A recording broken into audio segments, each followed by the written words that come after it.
देखिए, पहले तो एग्जिट पोल जिन टीवी चैनल्स ने किया और जिन सर्वे एजेंसियों ने किया, उन लोगों को इस देश की जनता से माफ़ी मांगनी चाहिए, क्योंकि उनके एग्जिट पोल ने सबसे बड़ा हेरफेर शेयर मार्केट के अंदर किया, और जिससे आपने देखा कि शेयर मार्केट में कितने लोगों का पैसा डूबा, कितने लोग खरबपति अरबपति बन गए।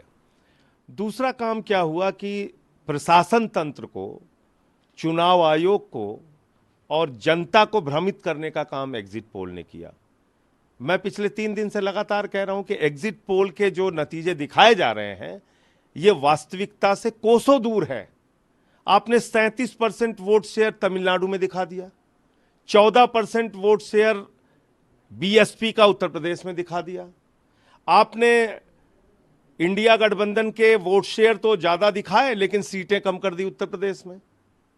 यह हेरफेर क्यों किया एग्जिट पोल ने? यह समझ से परे 27% वोट शेयर केरला में दिखा दिया। अब बताइए, या ये इस तरह का एग्जिट पोल कोई यकीन करेगा क्या? राजस्थान में 25 सीटें थी, वहां 33 सीट दिखा दिया। हिमाचल में 4 सीट थी, वहां 8 दिखा दिया। उत्तराखंड में 5 थी, वहां पे 6 दिखा दिया। पासवान के बेटे चिराग पासवान 5 सीटों पे लड़ रहे थे, उनको 6 सीट का दिखा दिया जीता हुआ। तो ये एग्जिट पोल अपने आप में एक इसकी पोल खोल कल ही हो गई थी जब मैंने ये सारे डिटेल सामने रखे थे। और मैं अभी भी मानता हूं कि अंतिम नतीजे आने तक इंडिया गठबंधन के पक्ष में नंबर आएंगे।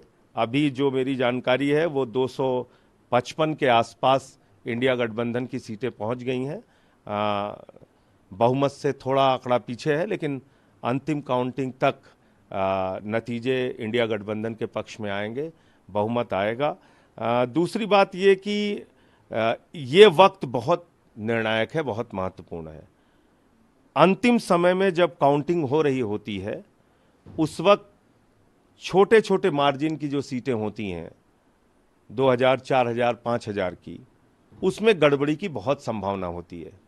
तो इसलिए जितने भी इंडिया गठबंधन के दल हैं उन सब के कार्यकर्ताओं से, प्रत्याशियों से मैं अनुरोध और विनती करूंगा कि अंतिम वोट गिने जाने तक, यहां तक कि वीवीपैट और वीवीपैट की पर्चियां और ईवीएम की मिलान होने तक आप डटे रहें मतगणना केंद्रों पर, अपने समर्थकों के साथ, अपने एजेंट्स के साथ, काउंटिंग एजेंट्स के साथ अच्छे ढंग से मतगणना कराइए। और मैं समझता हूं ये एक बहुत बड़े परिवर्तन का संकेत है अब तक के जो नतीजे सामने आए हैं। आम आदमी पार्टी पंजाब में 3 सीटों पर लीड कर रही है, अच्छी लीड है, क्या कहना चाहेंगे? और दिल्ली में अगर बात करें तो उस पर क्या कहना चाहेंगे? देखिए, दिल्ली और पंजाब के नतीजों के हम पूरे अंतिम नतीजे का इंतजार कर रहे हैं और परिणाम आने के बाद ही हम कुछ बोलेंगे। अंतिम नतीजे आने दीजिए। अभी तो कुछ जगहों पे लीड दिखाया जा रहा है, कुछ जगहों पे क्लोज हैं हम लोग। तो अंतिम जब नतीजे आएंगे तो निश्चित रूप से उसके बारे में भी बात करेंगे। लेकिन एक असली चरित्र अभी तुरंत ही बीजेपी का जो है वो देखने को मिल गया कि मैं इधर से जब गुजर रहा था गोल मार्केट की तरफ से, तो वहां मेरी गाड़ी पे हमला करने के लिए बीजेपी के कार्यकर्ता आ गए। अभी पूरे नतीजे भी सामने नहीं आए, अभी बीजेपी सत्ता में भी नहीं आई, परिणाम सामने नहीं आए, बीजेपी का असली चरित्र सामने आ गया। आप मेरी गाड़ी के ऊपर हमला कर रहे हैं, हंगामा कर रहे हैं। तो ये क्या दिखाता है? ये दिखाता है कि दरअसल बीजेपी का जो भरोसा है वो हिंसा में है, हंगामा में है, हल्ला करने में है। और मोदी जी से मैं सिर्फ इतना कहना चाहता हूं, उनकी पार्टी के लोगों से कहना चाहता हूं कि ऐसे प्रयोग आप क्यों करते हैं हम लोगों के ऊपर? ये तो आपके सारे प्रयोग फेल हो चुके हैं, डराने के, धमकाने के, पीछे करने के। हम आपके आगे झुकेंगे नहीं। आप गाड़ी पे हमला करा रहे हैं, घर पे हमला करा दीजिए, क्या फर्क पड़ता है?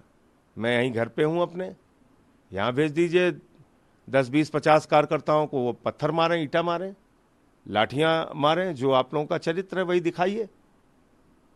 मतलब अभी पूरे नतीजे नहीं आए, गाड़ी के ऊपर चढ़ रहे हैं, शीशे के ऊपर हमला कर रहे हैं। क्या है ये?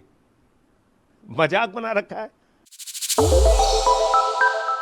श्रेष्ठ उत्तराखंड पर खबरों से जुड़े रहने के लिए चैनल को सब्सक्राइब और लाइक करें, बेल आइकन दबाएं और देखते रहें श्रेष्ठ उत्तराखंड।